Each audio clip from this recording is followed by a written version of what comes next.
Accept your death. So I've been going through a lot of hardware stuff this week, just different things like on my Xbox and PlayStation and all that kind of stuff. And it kind of got me thinking to like when I first started playing online, because I've been playing online games now for like 20 years, which is crazy to me. But I remember like the very first time that when I got the original Xbox, like that big black and green dude, and I went to the store and I got Xbox Live, and at that point it was like a kit, like it was a little box, and I had like a little adapter in it, and I think it had a mic, if I remember correctly, and then like a little activation code, and like putting all that in, and I think I remember my internet speeds at that time was like 15 megabytes up and like 5 down or something like that, and like that was considered like hella good. Something like that. Playing online. Back then, it was probably more like 1.5 or 5. Yeah, that it was like consumer level speed, because that was like just the stage past dial-up once people started to get DSL and cable and things like that. Maybe I'm misremembering, because I usually cheap out and get the bottom tier stuff, so my internet always kind of sucks. Yeah, I could be misremembering the numbers. I just remember that it was like not even a hundredth of what I have these days. And it's crazy to me that I used to play fighting games on that. Like Mortal Kombat Deception was the first game I ever played, like seriously online. And I just remember it being so delayed, like learning it, playing through the story and all that kind of stuff, and then playing online. And then like it was either you played it offline or online, but you couldn't go back and forth because the game was so different from the timings on things, because it was so delayed just from internet speeds and that kind of a thing. And the net codes back then too, the Game Spy rooms and all that kind of stuff just made it. It's amazing to me that I even played back then. But I mean, if it's all you know, it's all you know, right? And like these days, if I play a laggy match in Combat League or something, it's like whatever. I've come from the trenches. I can figure this out. I've been through way worse. Right, or it's the opposite. Once you get used to the more modern version, it's hard to go back and compensate for that. But without that perspective, like at the time, it doesn't seem bad. If anything, it's an improvement. You remember like the same era, just like what games look like, and it's like, man, how can things look any more realistic than this? This almost looks like TV, sort of stuff. And now look at it. But I feel like it's a bell curve. Things are looking, the more detail they try to put into things, it starts to look unnatural, Yeah, like uncanny valley levels of stuff, kind of, Yeah.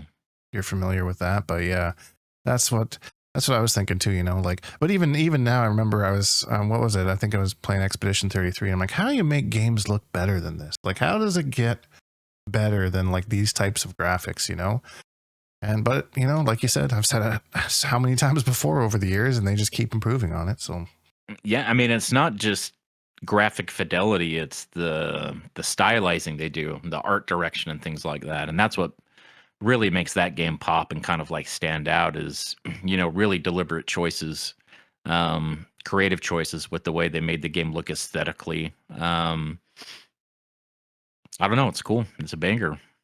It is a banger. That's my game of the year. All things considered, I still rock a lot of the soundtrack on my streams in the evenings over on Twitch there. It's a lot of fun, a lot of good headbangers, a lot of good make you feel things kind of things. So I don't know. Music is just such a crazy thing, like, and how people can just interpret it so differently depending on like who's listening for what. Like I'm sure you and I could listen to like the same song that hear like a totally different like undertone or vibe from it, just depending on our experience from music. And I know you have more musical background than I do from being creative and that stuff too, like what do I know with my Ariana Grande and all that kind of stuff.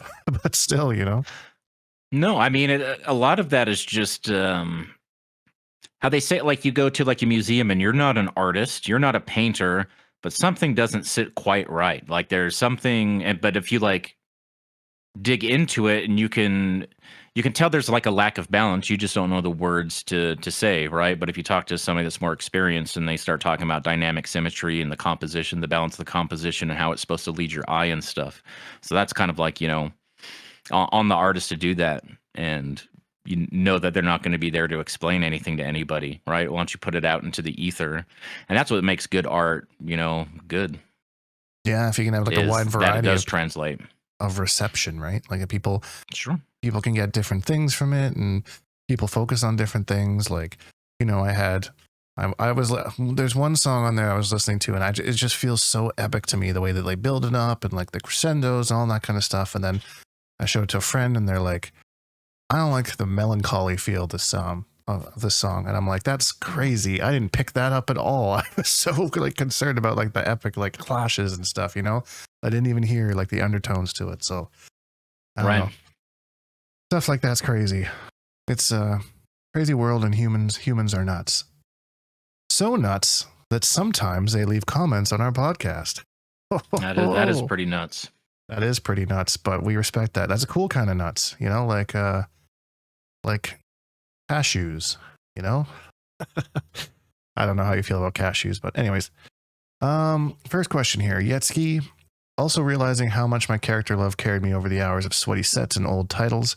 With MK1, they don't feel like my versions of the characters, so I'm relying on the gameplay for this one, I guess.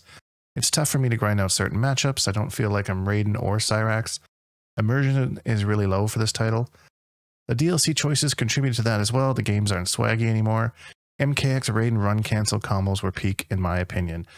I want to touch on the Raiden part of that, because I think Raiden got like the absolute biggest downgrade in this game out of any character.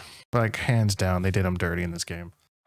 Yeah, I feel like the comment was made maybe on the back of us talking about Scorpion last week, and look at all this cool stuff that he had in MKX that he doesn't have now, because it doesn't make sense for Sub-Zero's brother version of him to like have it. And so, but it's like, why did you just risk it and introduce a completely new thing that's like really kind of like bland, when you already had something that was really badass and already established and things like that? And Raiden is definitely a victim of that.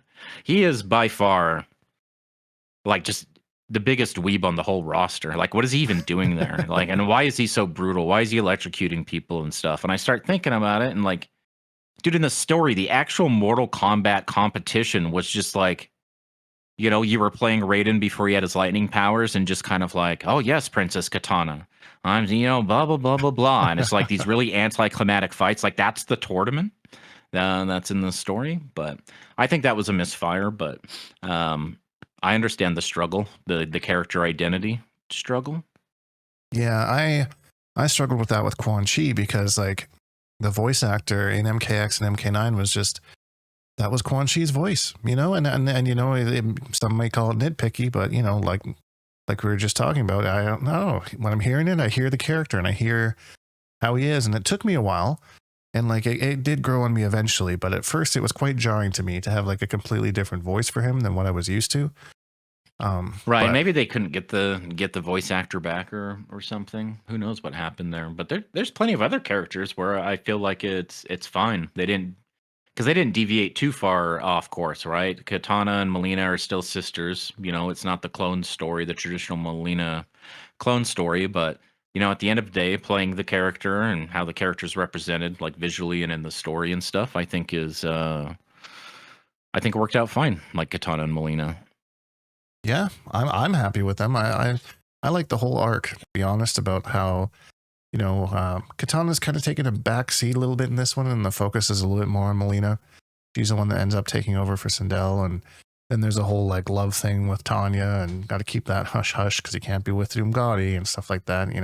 I think that's all kind of a neat kind of redesign, but I totally understand how, especially like going from MKX Raiden to MK1 Raiden, and even in MK11 in there a little bit of the same kind of idea, but it's a shame we've talked about this before, that they don't go the dark Raiden route. They just decided to kind of ditch that altogether. I thought there was a lot that could be had there.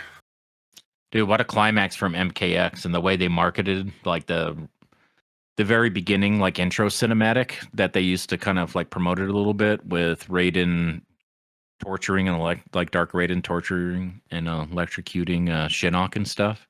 Yeah. And then he's in the story for like 10 minutes, and then we just had regular old Raiden back. I was like, what? Oh, man, talk about unmet expectations. But Yeah, that was a shame. There are fates worse than death. It's just, yeah, and then it's just regular old Raiden. So makes me sad. There are fates worse than death. It's getting old Raiden back after thinking we're going to have a new era of Raiden. But such a shame. they really like putting him front and center, don't they? Like he's always, if he's not the one leading everybody along, now he's the world's champion, like Liu Kang's like sort of thing. They definitely like him in kind of like main character status, kind of like drives the narrative, drives the story, kind of happens around him. Yeah, I never really got that. Like, I don't mind Raiden, I guess. Like, he's a cool character, but they really like push him out to be like one of the more important characters in the series, no matter the game. So I never really understood that. Like, I don't see too many people who are like, yeah, Raiden, like he's the best. I love Raiden. Raiden main for life, People usually just end up playing him because he ends up being good. He would be cooler if he was more mysterious. They use him as the kind of, he's the surrogate for the audience and stuff, kind of explains how things are happening, and by happenstance he's explaining it to the Earth Realmers, get them all trained up and let them know what to expect and like all that sort of stuff. But if he was less of a talkative mentor and timeline meddling sort of guy, and was a bit more mysterious and told them like just enough, and came in like only when it mattered. Like I thought he was really cool in the first Mortal Kombat. That obviously didn't have a lot of story and stuff, right? And you had to fill in a lot of blanks, and you had the little bios in the game. But I thought he was super sick in that game.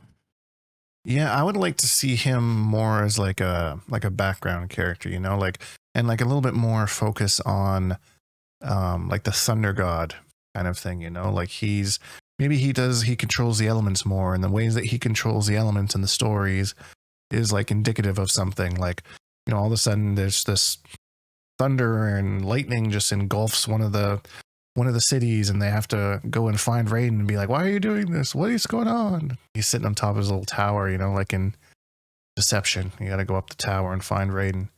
Why are you doing this? He's up there drinking his ginger tea, and he's like, what you talking about, Willis? What you talking about, Willis? Oh man, if I ever got like a voice changer or something, I'm finding that Raiden voice, and I'm saying that line, and I'm gonna put it on my soundboard. That'll be one of my stream alert sounds. What you talking about, Willis? What are you talking about, Willis? Yeah, just completely Willis, for what are you saying? Yeah. Oh, that's great. I will do that. I swear to God. All right. Next, all right. Good comment. Good comment. Really got us thinking there. Went on a little side tangent, created a whole new Raiden there. But the next comment here, Burrito Voorhees. I really hope that there's a lot more patches left to get the game in good finalized state. Would you consider having guests on your podcast? We've had a couple guests before. We had on episode 26, we had Jimmy Potato. Episode 52, we had Retro. So we don't mind having guests on our podcast. It's kind of more of like a celebratory thing. But, as we kind of get to a place where, maybe there's less stuff to talk about, maybe we start bringing on more guests and interviewing more people and talking about more stuff, might be an idea. But I also hope that there's more patches as well. There's a lot of things I'd like to see change, a lot of characters I think need help, and maybe some... I don't really think they need to tone down the top tier too much. I don't know. I'm never really a fan of guessing in fighting games, but I understand that's just like part of it, So like if they could make that a little less, like T1000, for example, is like a 3-way mix, but he is unsafe if you guess right. So there's that, I suppose, but I don't know. Yeah, I don't think there'll be a bunch more patches. I bet there'll be at least 2.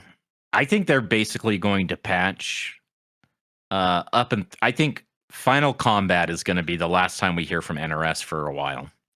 Besides maybe a tweet is like, okay, now this is like the last patch and we're full force ahead on the other project, which they pretty much are anyway.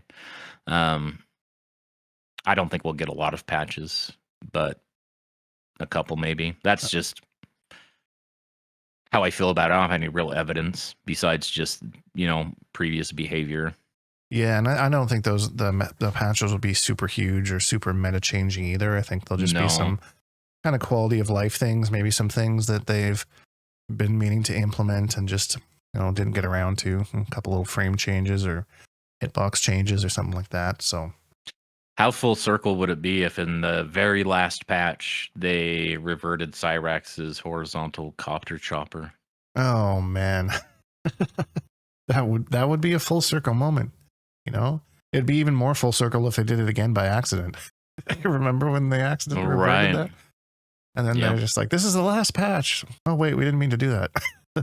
Hot fix incoming, What if they can't hotfix at that point, right? They're committed to like whatever, and it's like a resource is a resource. What if they just okay, well, I guess it is what it is. This is your game now. Have fun. Back to the day one Cyrax meta. Yeah, that'd be a thing that happens. I don't really know how longer I would stay around in that game if that's what I had to deal with again. But I mean, who knows? The thing. That comment kind of leads into Snorts here, who says, now that's confirmed, we'll at least be getting some patches before they wrap up MK1 for good. What characters do you think deserve buffs? I'm a Reptile main, so of course I think Reptile needs more love, considering we never see him. At Combo Breaker, I saw Peacemaker, a character that was nerfed to the ground, yet we never see any Reptiles. And I have an opinion on this, because I honestly think that Reptile and Sub-Zero are the two characters in this game who have been just like quietly like buffed into like pretty good positions, but we still hear about changes that they need to be made. That's just my opinion. When I play against Reptiles, you got your 18 frame overhead. That's really annoying. You got your throws, you got good damage, good cameo synergy, kind of a 50-50. Can't be flawless. You can't be flawless blocked anymore on the EX dash. No, that was like one of the places where I got like my most damage, because they always did that. Or you can flawless block, but yeah. You can flawless block, but they're not that negative anymore. The negative 11 or whatever it was. Yeah, I think it's -8 or something now. It might be -7. It's not really punishable anymore. So you can kind of just throw it out for a bar. I mean, you're giving up your turn, but it is what it is. But at least I don't think Reptile needs much love. I think the problem is there's just other characters that do that better, I guess, or safer with more damage. But I don't think it means that Reptile's necessarily bad, he's not a character that I think of needing buffs when I think of the game. Right now, I'm not really sure who needs what, to be honest. Like, Quan could definitely use something. I don't exactly know what. I've said that for generations now, but he still seems to be low tier and down there. I say they just pull the trigger on the Goro cooldowns and, let him live finally, Still don't ever see him. Maybe he could at least give health, like 50 health. Maybe. I don't know about Quan. For those kind of like upper mid characters like Reptile and Sub-Zero and things like that, I just think it's got to be somebody. Characters just will play the game differently, and unless they get just completely homogenized and they all have the same game plan, I mean, and we've seen that before, right? And even then, so let's say MK11, where it felt like every character had like a similar game plan, there were still big gaps in tiers based on how good your up 2 is, and things like that, like what your wave dash is like. So it's just got to be somebody. Quan, I don't know what it's one of those things where they're being really stubborn about things like his health and his slow buttons and things like that. And how many times have they given him? They gave him the down 4/4. They gave him armor portal. They just gave him the damage over time in the EX bone dome. Yep. What else have they given him? Those are the big ones that I can think of. Yeah. It's when they first gave him the armor portal, the scaling on his combos reset every time that he got a new plink of armor, which was a bug that wasn't intended, but it was kind of cool. I didn't really realize it until after they patched it, how much of a damage buff that was. That would be nice to bring back. Quan out here doing 450 damage consistently or something. Yeah, 450 damage armored off of mix-ups. Just Quan things.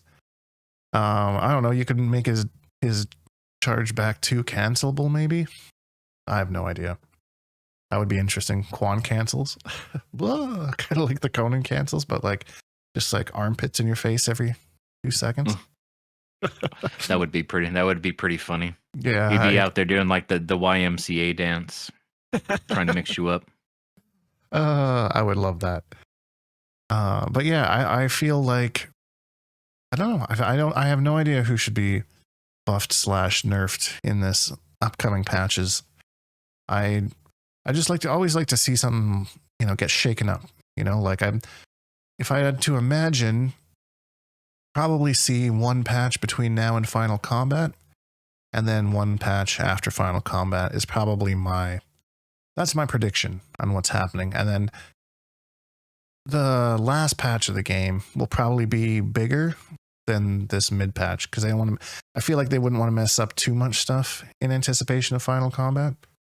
But I feel like you don't want to be adding a bunch of stuff as a last patch before you're ready to peace out on a game, because there's always going to be things that like, oh yeah, okay, now that interaction isn't intended, and things like that. I think the very last patch will be like the finishing touches, stuff that has very low risk of like breaking or bugging anything out. Just the last coat of paint. Boom, lobbies. Imagine I don't that. think that's coming. Imagine that at the very end of the game's life, boom, there's your lobbies that you guys are complaining about this whole time you didn't have. You happy now? I think it would be the opposite of that. I feel like that would be salt in the wound. Oh, 100%. I mean, it'd be nice, but it would be, yeah. That would be, yeah, 2 years of like, to be honest, like when I hosted the Bone Dome events, I don't know how the TOs do it. It is so annoying to try and get like matches set up and all that kind of stuff. Though they did have like the one quality of life thing where they set up in the King of the Hill where you can like start as a spectator. So that was kind of nice. But I mean, outside of that, like crossplay and like WB IDs and just the way that you can invite people, it was a nightmare. I did not want to TO any more events after I did that. So props to everyone out there that's doing that kind of stuff. Like Mr. Aquaman just came up with another season of the Coliseum is going on. Rips Arena still goes strong. So like, yeah, big shout outs to those people keeping like the online communities and stuff up and yeah, there's a lot. I bet we could spend 15 minutes just listing like all of them. I don't have that kind of list, but that's like how long it would take to go through all of them. I feel like there's always something going on. I'm always seeing those top 8 images like every day, right? Oh, here's from this bracket. I was like, oh man, I haven't even heard of that one. Everyone's got their own event. That's like their their branding now. That's cool. I agree. Those are the types of things that keeps this game alive.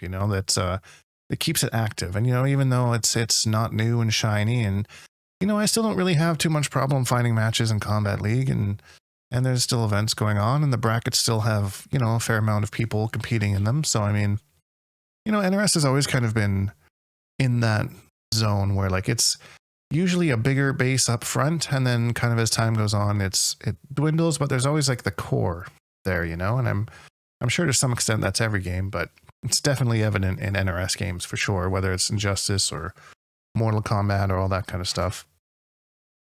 Kind of cool. Yeah. Speaking of Injustice, I pulled out my PS4 today. Since you may remember, I'm glad you said PS4 just there. I pulled out my PS4. All right. Quite literally dusted it off. It's been sitting in a corner of my room for, I don't know, 3-4 years now, something like that. Plugged it in, got everything all back up, booted up Injustice 2, and decided I'm going to learn Dr. Fate. That is the character that I've chosen to learn. Yep. Okay. You will know, but the audience may or may not, that I am learning Injustice 2. I've decided on a leverless controller. So I feel like Dr. Fate's inputs are simple enough yet challenging enough to kind of help me get used to it. Obviously, a little bit more of a zoner, so there'll be more projectile inputs, but a lot of like forward 1, down 3, up 3 kind of moves that are going to Right.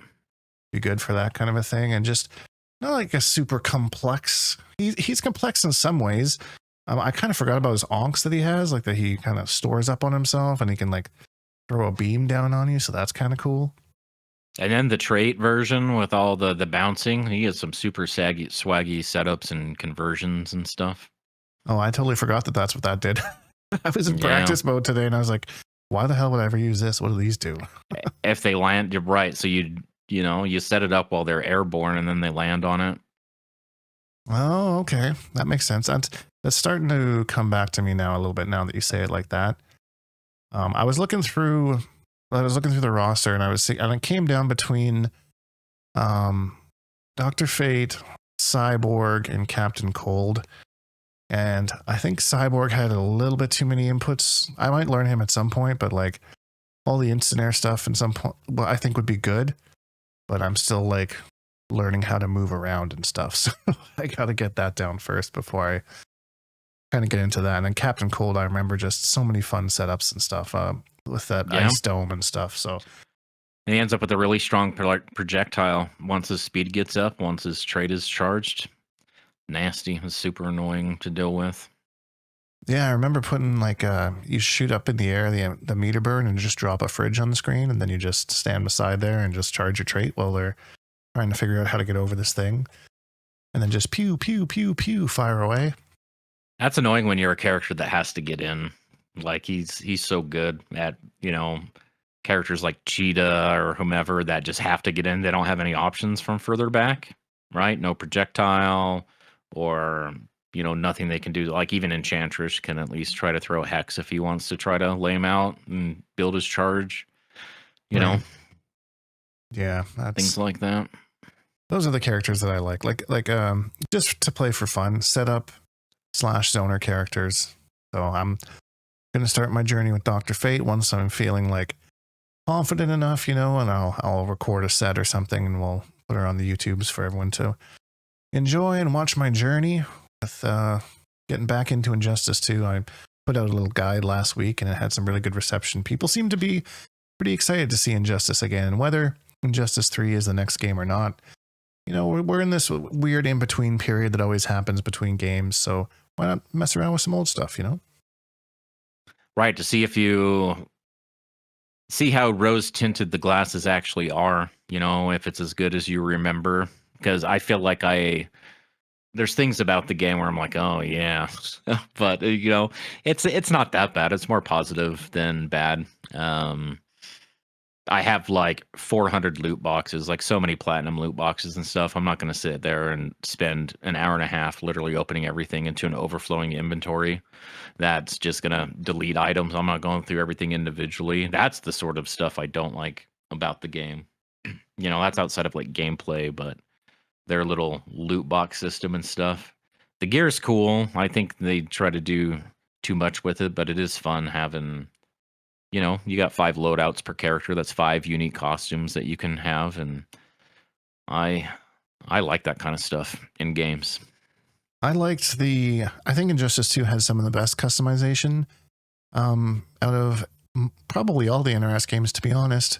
But I'm kind of with you in the fact that there's almost like too much throwaway stuff.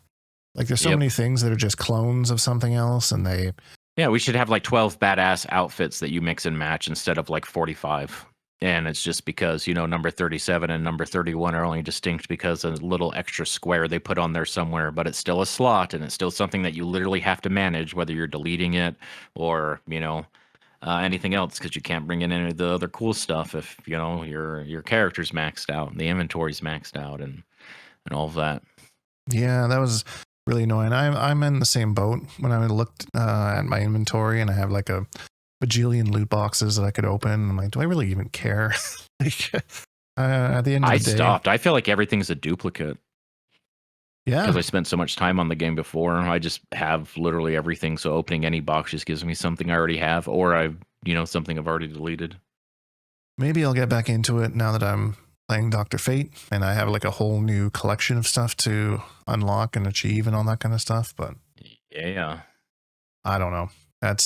I think at one point you could like merge them or like I don't know, mix them together and create like one like ultimate piece or something.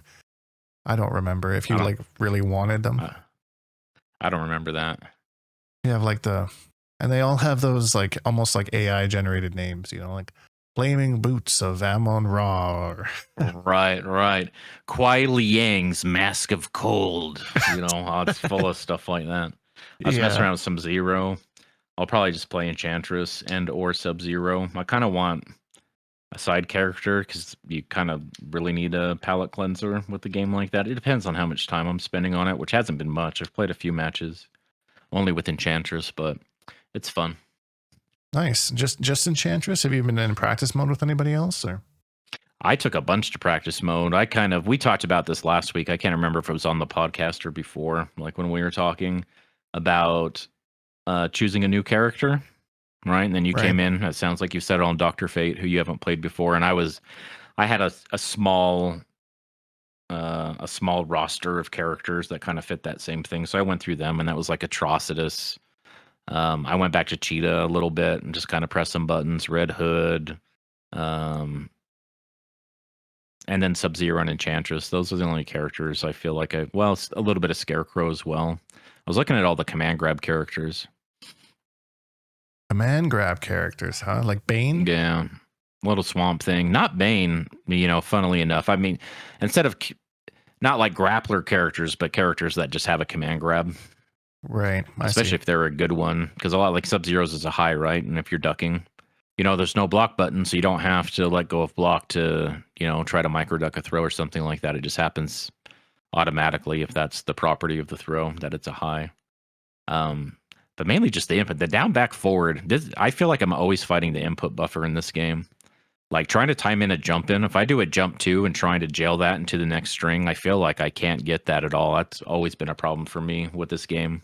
I try to, jump into a standing 1-2, and then just the standing 2 comes out. Like I'm doing it too early, so I try to adjust, and then it ends up not comboing. They can block in between. I was like, okay, where's the sweet spot? Where's the spot in between those two things?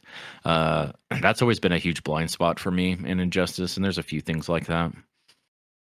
Do they have the short, medium, and long input windows in this one? I don't remember if they have that in the control scheme or not.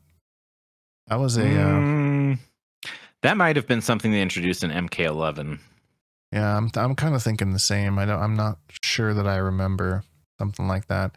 There's a lot of those little quality of life things that they've just kind of added in over the years. For as incomplete as MK1 was, it did have a lot of little quality of life things, like having the AI. Just you can play them as they go. They don't kind of play on repeat like they do in Injustice 2. Things like that. The online practice. Frame data that's on screen, especially when it's something that can vary. Because you block something meaty. Like you have to do a lot of jump testing in Injustice 2. Oh yeah, I miss that probably the most about practice mode, is always having to go into there like, how close am I there? What am I on hit here? Instead of just doing it and the numbers there, Yeah, like I'm trying to find out like some zoning patterns I can get into with Dr. Fate, but I'm like, so how plus is my projectile full screen? Like how plus is it here? Like I guess I just don't have that information. Yeah, you have to jump test. And I'm sure people already, like, Test Your Might is full of threads with character guides and data like that. Yeah, what a great place. What a great resource Test Your Might is. I was just on there yesterday trying to find some stuff for Conan. So I like that site. It might be a little dated, but it's got more readily accessible information, I find, than Discord. Discord can be a little chaotic sometimes.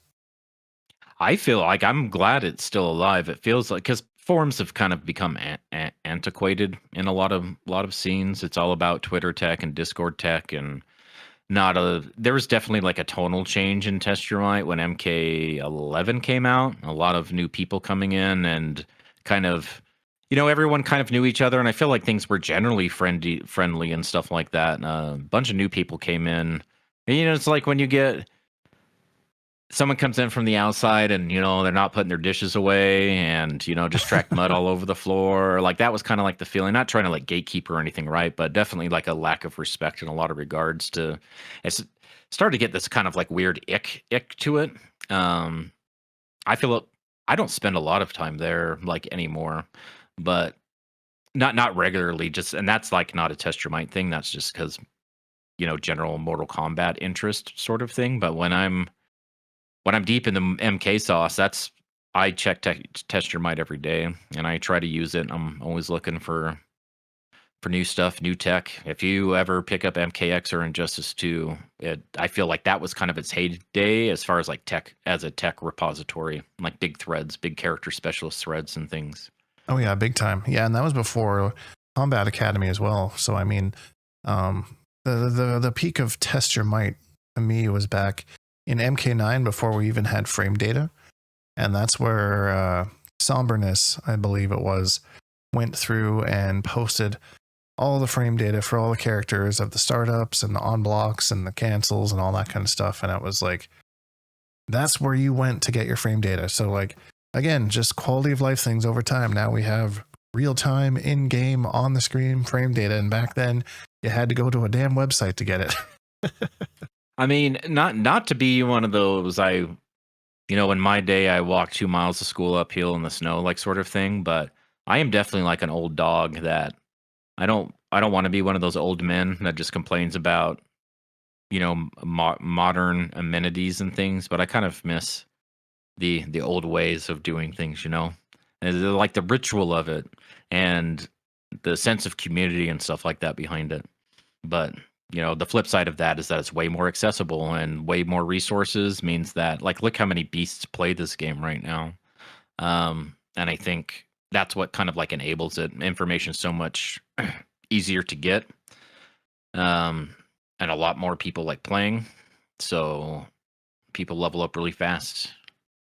Yeah, you have all this information, and it's easy for you to go from never played a fighting game before in your life to doing frame traps and big combos online, just because of the amount of help and tutorials and all that kind of stuff that are out there online for people to just go in and easily consume. And if you want to get lost in the sauce, then you absolutely can.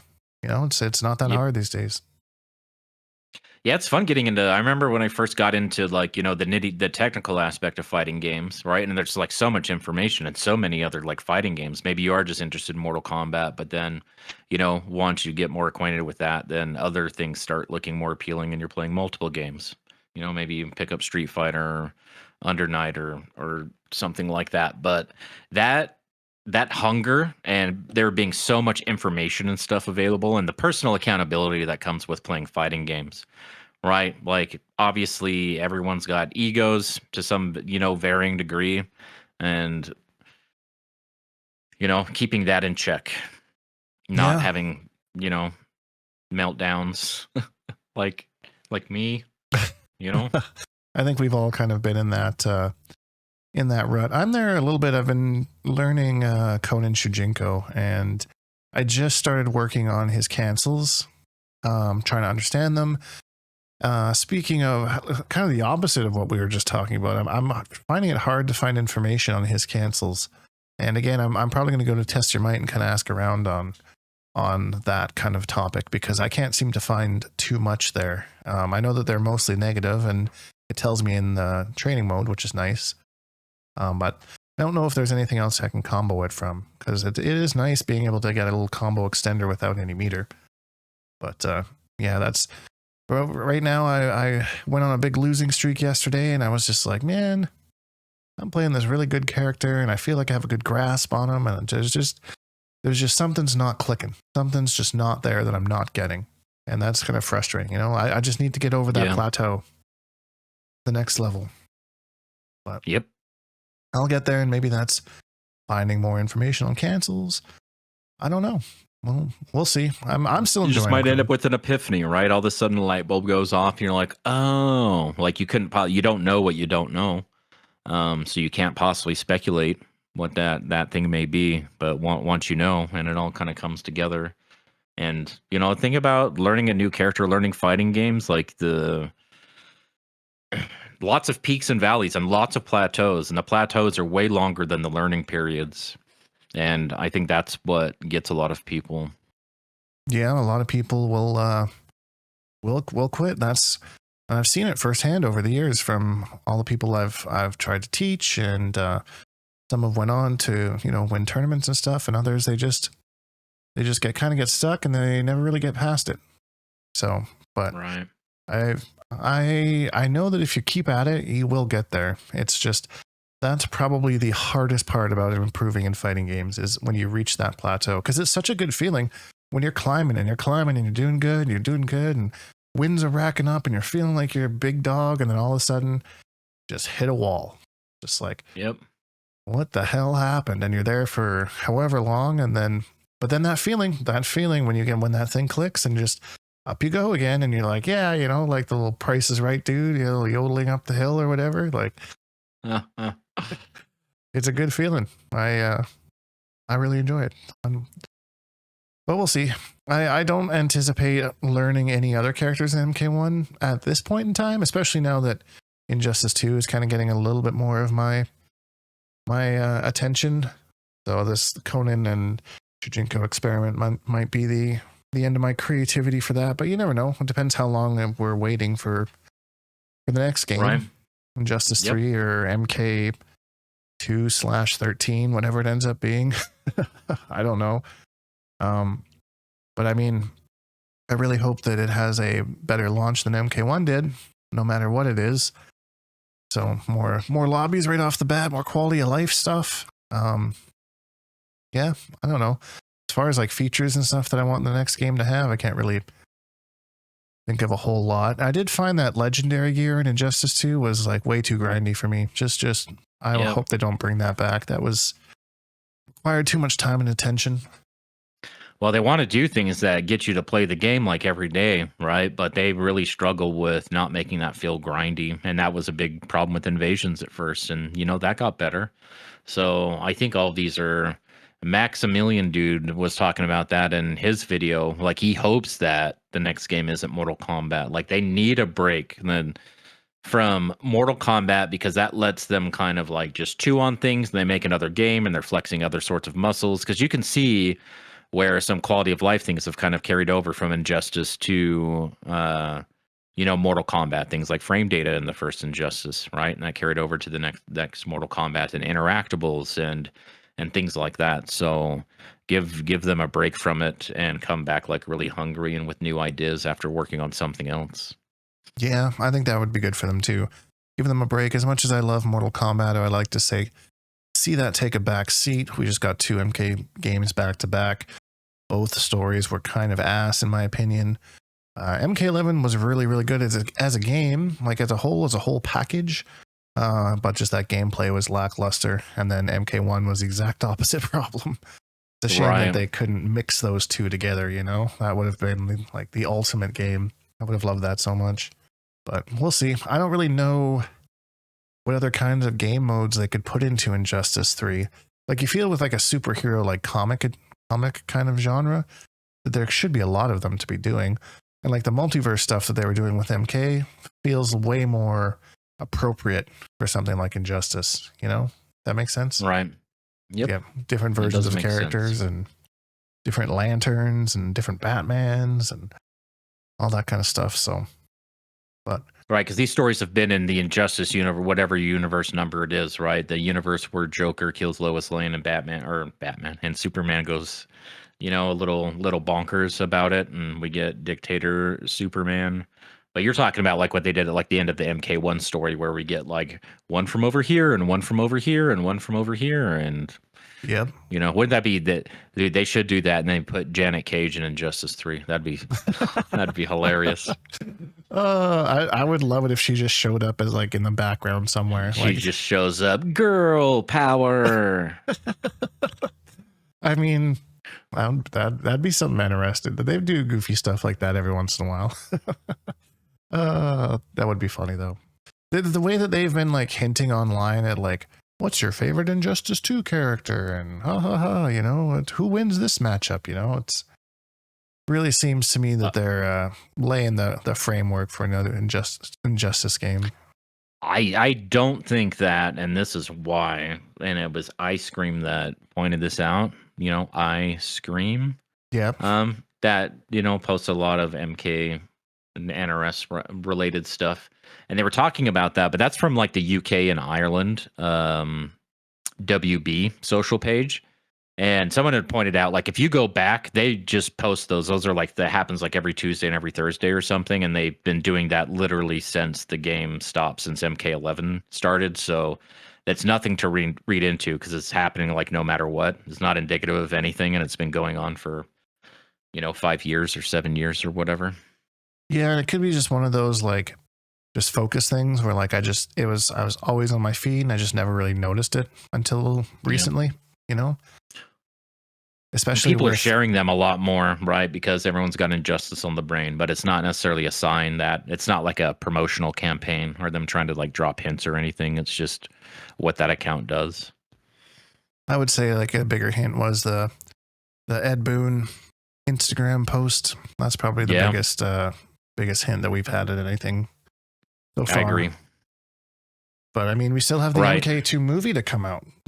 Like that's in October, I think. Yep.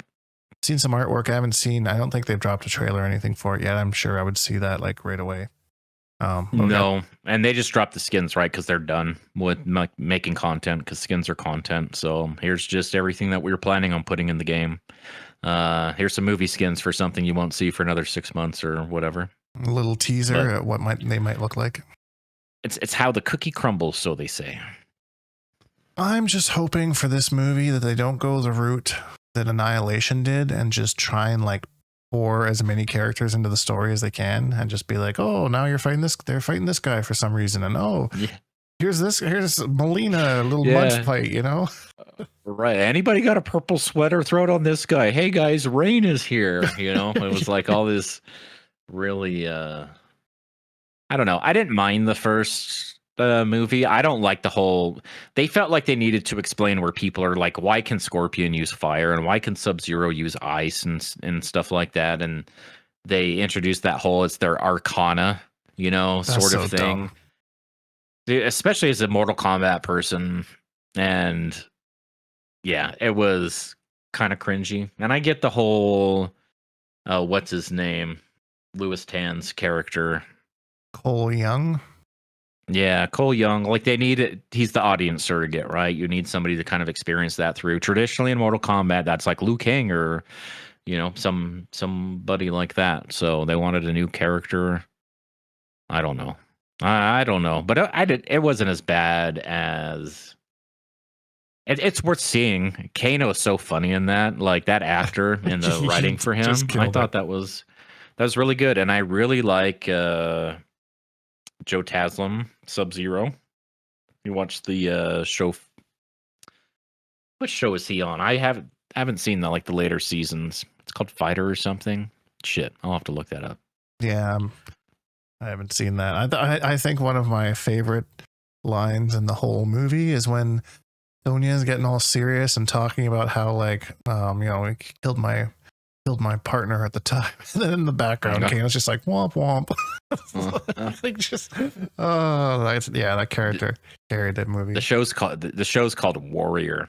I would recommend it. I haven't seen the last season that's available, but I watched the first, and that was before I watched that before the first Mortal Kombat movie came out. And so when he was announced to be cast as Sub-Zero, I was like, okay, I think they did the casting for Sub-Zero and Scorpion perfectly. Like that's kind of like fantasy casting, like who could choose better for those two, in my opinion. I think that they knocked it out of the park, and he killed it as Sub-Zero. The whole and like dark Sub-Zero, Sub-Zero that like Bihan, that scene when he's walking down the street and everything, like all the restaurants, people are outside eating and stuff, and everything starts freezing over. Yeah, I was getting like butterflies. I just really like Sub-Zero. I think they did him okay. I think they did him just fine. It was better than I was expecting, like his parts of it. Any problems I had with the movie definitely weren't with either Scorpion or Sub-Zero, really. No, and then like my main problem is the same thing that they do with like most all video game movies is they try and make it kind of appeal to people that don't know the franchise that much or just like, oh, I played that game as a kid, right? And then they just completely butcher the story because they're trying to make it too open-ended and generic. Like for me as a fan, like I don't really need to know why, Scorpion uses fire and Sub-Zero uses ice, It's too watered down. It makes Totally. it too watered down, and there's too much exposition that needs to happen, and too much character setup. It's like, how many times we don't need another Spider-Man origin story, right? Like, let's just go hop into it. He's already Spider-Man, and let's just jump like right into it. And you don't need to use flashbacks and stuff. Use other clever ways to fill in the blanks for the burning questions you think people may have. But yeah, and Natara was super sick in that movie for like the 15 seconds she was in it, but she looked cool, like her visual design. Yeah, super cool. Yep. It's a shame that she didn't have a movie skin for MK1. I know. So that's a missed opportunity there for sure. Well, she's dead. They didn't do skins for the first game, right? Right. But if they were going to bring one in, that would have been the one that I wanted. Right. I'm curious to see how Carl Urban will do as Johnny Cage. That's really the role that's sticking out in my mind. I hope that I'm sure he'll kill it. He's really good. Like, he's a good actor.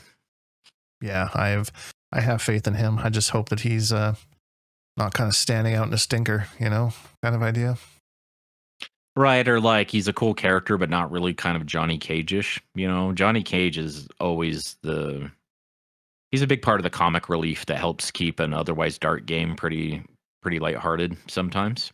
And sarcastic and things like that. Kind of. So we'll see. Most of that was Kano, right? Kano was all the comic relief in the first one. Yeah, so now we're going to have Kano back because I'm pretty sure they confirmed that. And then we're also going to have Johnny Cage as well. So it's going to turn into some sort of a sitcom or something between the two of them, going back and forth. A little game of grab ass. Everybody loves Kano. I don't know. But we'll see. Couple months away now. We'll see what the movie pertains to. But yeah, I think that's it for another week, everybody. Thanks for listening and hanging out while we covered a variety of topics today. As usual, if you enjoyed this video, please leave a like because it really helps me out, and subscribe if you haven't because I make new videos almost every single day. Hashtag Bonehawks and all that stuff, and we'll see all you Bonehawks in the next video.